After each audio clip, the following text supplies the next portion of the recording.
The Black Hills have a way of holding on to stories. Up here, the wind doesn't just blow through the pines. It carries echoes, like the faint click of spurs on a rock or the distant laughter of a saloon crowd long gone. Deadwood was never a quiet place. It was born loud, hard and fast, carved into existence by the rush for gold and fueled by the kind of characters who didn't always expect to see old age. And overlooking it all, like a watchman posted on high ground, sits Mount Moriah Cemetery, resting place for some of the most legendary names in Western history. Walking up the hill toward the gate of the cemetery, there's a moment where the town of Deadwood drops away behind you. The noise fades, the air thins a little, and the path begins to climb. It's not a gentle cemetery tucked away in a quiet valley. Mount Moriah makes you earn your visit. The walk is steep, and every step feels like you're crossing from a world of the living into a quiet overlook where history chose to settle down. When you reach the top and look back, Deadwood spreads out below like an old photograph, framed by the dark evergreens of the Black Hills. The cemetery itself was established in 1878, meant to be a proper resting place after years of hasty burials in the chaotic early days of the camp. Deadwood had no shortage of death, accidents, illness, gunfights, and the rougher side of frontier justice made sure of that. But here on this hill, they created something more dignified, a place where the wild spirits of the frontier could finally be still. Generals, lawmen, madams, and drifters line these paths, their names fading on stone while their stories continue to outlive them all. And it doesn't take long to realize that two graves draw more visitors than any others. Tucked not far away from a path that winds between tall pines lies the grave of James Butler Hickok, known to nearly every person in Western fans simply as Wild Bill. His name feels larger than one man should be able to carry, but his story was cut short right here in Deadwood in 1876. Wild Bill wasn't just a gunslinger, he had been a scout, a lawman, a marksman whose reputation spread faster than the newspapers could print it. People either admired him or feared him, sometimes both. By the time he arrived in Deadwood, the legend of Wild Bill had already taken a life of its own. But legends don't stop bullets. On August 2nd, 1876, inside Nuttall and Mann's saloon, Wild Bill sat down to a game of poker. He took his seat with his back to the room, which is something he rarely did. A drifter named Jack McCall entered and, for reasons still debated, walked up behind him and took his life. He died instantly, holding what would become known as the dead man's hand. Black aces and eights. It's the kind of ending you'd expect from a dime novel. But here in Mount Moriah, the grave is real. A simple stone marks the plot, surrounded by the tread of countless boots that still come to stand before his statue.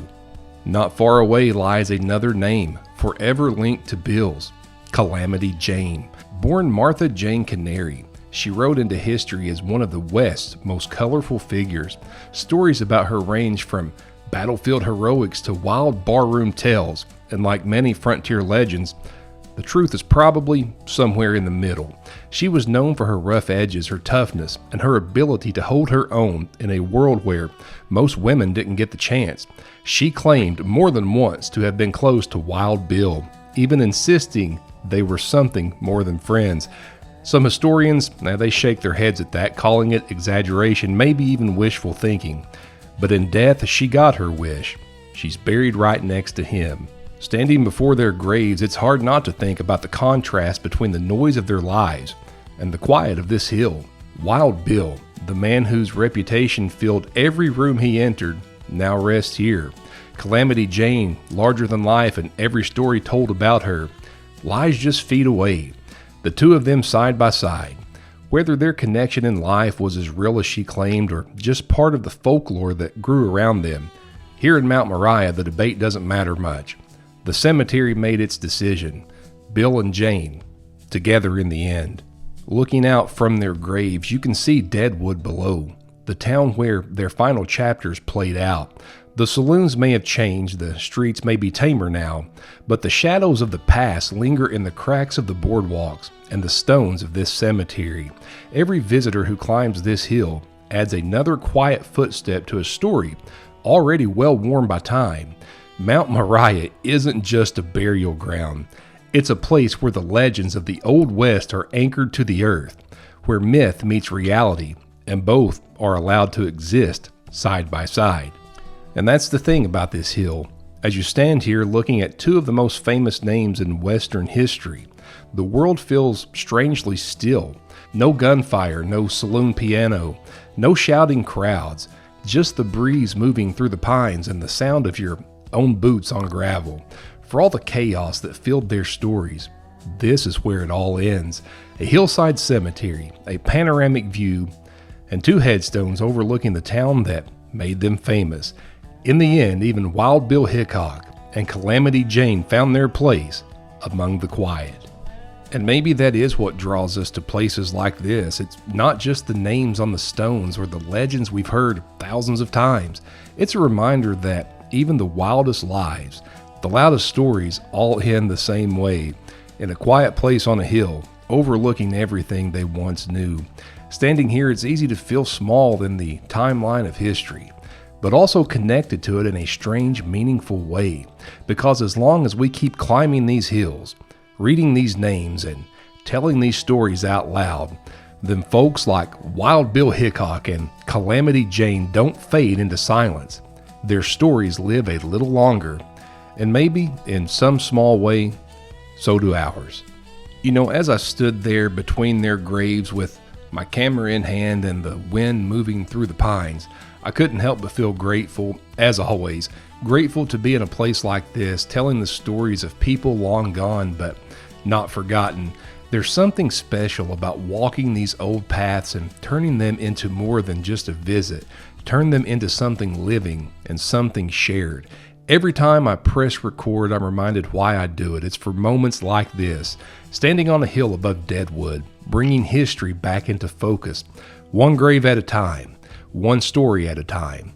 And if you're here watching this with me, then that means their stories reached a little further than this hillside. And to me, that makes every mile, every climb, and every step worth it.